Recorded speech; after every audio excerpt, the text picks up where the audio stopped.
গল্পের শুরুতে আমরা আমাদের হিরোইন বাইশুয়াংকে দেখতে পাই, যাকে সবাই শয়তান বলে ডাকতো। এর কারণ হলো তার রক্ত। তার রক্তের এক ফোঁটা কোথাও পড়লে সেই জায়গা জ্বলে যেত। এখন আমরা বাইশুয়াংকে দেখতে পাই, যেখানে তার মা তাকে দেখে বলে, মা আমি কি সত্যি শয়তান? বাইশুয়াংয়ের মা বলে যে তোমাকে বড় হয়ে সবাইকে প্রমাণ করে দিতে হবে যে তুমি কোনো শয়তান না। এরপরেই সেখানে লোকজন নাইট ডিউটি বলে চিৎকার করে আর এদিক ওদিক ভাগতে শুরু করে। এই ভিড়েই চাপা পড়ে বাইশুয়াংয়ের মা মারা যায়। বাইশুয়াং কান্না করে নিজের মাকে ডাকতে থাকে, কিন্তু তার মা কোনো সাড়া দেয় না। বাইশুয়াং দেখে তার সামনে সেই নাইট ডিউটি যে তার মাকে মেরে ফেলেছে, সে তাকে মারার চেষ্টা করে, কিন্তু নাইট ডিউটি তার থেকে অনেক শক্তিশালী ছিল, তাই সে তাকে মারতে পারে না। এরপর কিছু বছর পরে আমরা দেখতে পাই যে বাইশুয়াং ইমোর্টাল স্টেপ চড়ছে। সে বলে, আমি এই ইমোর্টাল স্টেপ চড়ে একজন কাল্টিভেটর আর ইমোর্টাল হতে চাই, যাতে আমি আমার মায়ের মৃত্যুর বদলা নিতে পারি।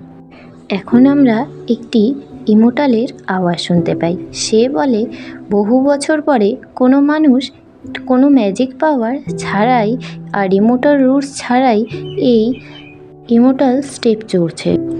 তার সাহস দেখে সেই ইমোর্টাল তাকে নিজের স্টুডেন্ট বানায়।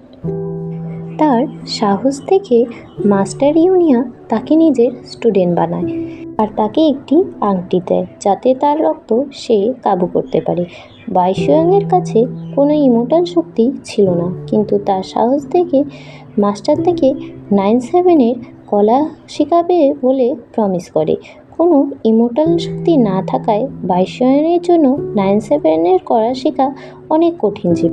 তাও বাইশুয়াং বলে যে আমি আমার মায়ের মৃত্যুর প্রতিশোধ নিতে জীবনটাকেও দিয়ে দেব। বাইশুয়াং যখন ক্লাসে যায় তখন তার ক্লাসমেটরা তাকে নিয়ে হাসাহাসি করতে থাকে যে তার মতো একটা নোংরা মেয়েদের সাথে তারা বসবে না। বাইশুয়াংয়ের সবার কথা চুপচাপ করে শুনত, কারণ তাকে যে কোনোভাবেই তার মায়ের মৃত্যুর বদলা নিতে হবে। পরের সিনে আমরা নাইট ডিউটিকে দেখতে পাই, যে কিনা ম্যাজিক্যাল সোয়ার্ডের কথা বলে। নাইট ডিউটি বলে, ম্যাজিক্যাল সোয়ার্ড যদি আমি একবার হাতে পেয়ে যাই তাহলে কারোর ক্ষমতা থাকবে না যে আমাকে মেরে ফেলবে। অন্যদিকে আমরা সিনিয়র বার্নিয়ানকে দেখতে পাই। বার্নিয়ান নিজের ম্যাজিক্যাল পাওয়ার মাস্টারকে দেখিয়ে খুশি করে। এদিকে আমাদের বাইশুয়াং একটু মন খারাপ করে যে সে এখনও কিছুই ভালোভাবে শিখে উঠতে পারেনি। তখনই আকাশ কালো হয়ে ওঠে, সবাই সতর্ক হয় যে নাইট ডিউটি আসতেছে। আর এই গল্পের প্রথম পার্ট আমরা এখানেই শেষ করলাম। পরের পার্টে কী হলো জানতে হলে চ্যানেলটিকে সাবস্ক্রাইব করে রাখো।